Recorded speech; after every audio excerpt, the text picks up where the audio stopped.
এদের বারান্দার গাছ থেকে অল্প কিছু পুঁইশাক তুলে অল্প কিছুই পুঁইশাক হয়েছিল, সেই পুঁইশাকগুলো দিয়ে ডাল দিয়ে রান্না করে খেলাম। আর এই রান্নাটা আমরা ফার্স্ট টাইম খেলাম, আর খেতে কিন্তু অসম্ভব রকমের মজা হয়েছিল। তো এই রান্নাটা আমি কিভাবে করলো সেটাই শেয়ার করবো আমাদের আজকের ভিডিওটাতে।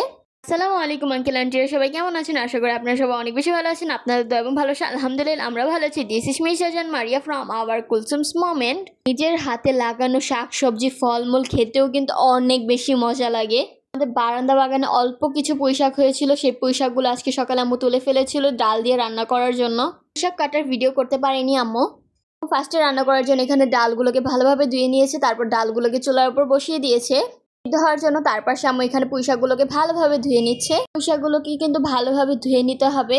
আম্মু এখানে পুঁইশাকের সাথে অল্প কিছু কলমি শাকও দিয়ে দিয়েছিল, তার সাথে একটা ধুন্দুল দিয়ে দিয়েছিল, কারণ পুঁইশাক অনেক কম ছিল। ধুতে ধুতে এখানে ডালও সিদ্ধ হয়ে গিয়েছে, আর ডালের মধ্যে এখন দিয়ে দিবে হচ্ছে শাকগুলো দিয়ে ভালোভাবে নাড়াচাড়া করে তারপর এখানে দিয়ে দিবে হচ্ছে চেড়ে রাখা কাঁচামরিচ, তারপর এখানে দিয়ে দিচ্ছে হচ্ছে পেঁয়াজ, তারপর এখানে দিয়ে দিবে হচ্ছে লবণ মরিচ হলুদ, কিছুই কিন্তু একটু অল্প পরিমাণে দিচ্ছে। তারপর এখানে আম্মু দিয়ে দিয়েছে অল্প পরিমাণ আদা বাটা রসুন বাটা, তারপর এখানে দিয়ে দিয়েছে হচ্ছে ধনিয়ার গুঁড়া। সবগুলো মশলা দিয়ে তারপর ভালোভাবে নাড়াচাড়া করে নিচ্ছে। নাড়াচাড়া করে শাক আর ডালগুলোকে ভালোভাবে সিদ্ধ হতে দিয়ে দিয়েছে। রেসিপিটা কিন্তু খুবই সহজ। আপনারা এই রেসিপিটি কে কে খেয়েছেন একটু কমেন্ট করে জানাবেন। তো আর আপনাদের কাছে খেতে কেমন লেগেছে সেটাও কিন্তু অবশ্যই কমেন্ট করে জানাবেন। আমরা এই রান্নাটা এই প্রথমবারই খেয়েছি, আর খেতে কিন্তু অসম্ভব রকমের মজা লেগেছিল।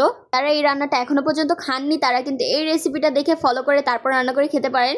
ডাল আর শাক সিদ্ধ হয়ে গেলে আরেকটা কড়াইয়ের মধ্যে আম্মু দিয়ে দিয়েছে হচ্ছে একটু পরিমাণ তেল দিয়ে তারপর এখানে দিয়ে দিয়েছে হচ্ছে শুকনো মরিচ আর রসুন কুচি আর পেঁয়াজ কুচি।